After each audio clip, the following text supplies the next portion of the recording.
एक्सचे 22% अधिक 420चे 30% बरोबर 192. तर एक्स बरोबर किती? आता इथं आपल्याला एक्स काढायचं आहे. तर आता हे असंच ठेवूया. एक्सचे 22%, 22% म्हणजेच 22/100 अधिक 420चे 30%, 30% म्हणजे 30 अधिक 100 बरोबर 192. मग आता इथले आपण पहिला 0 घालून घेऊयात. इथं राहिले 42 गुणिले 3. 42 गुणिले 3 जर केलं तर उत्तर येईल 6 3 चौक 12, 126. एक्सचे 22% अधिक यांचा गुणाकार आला 126 बरोबर 192.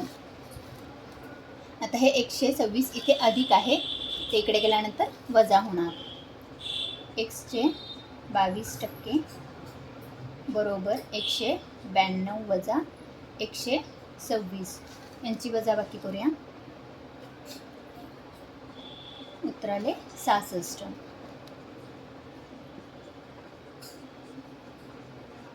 आता हा 22/10 आहे, हे बरोबरचा यांच्या इकडे जाणार. एक्स बरोबर 66. आता हे उलटून गुणिले होणार. गुणिले 100/22. 22 एके 22, 22 त्रिक 66. 3 गुणिले 100 300. एक्स बरोबर 300. उत्तर येईल 1.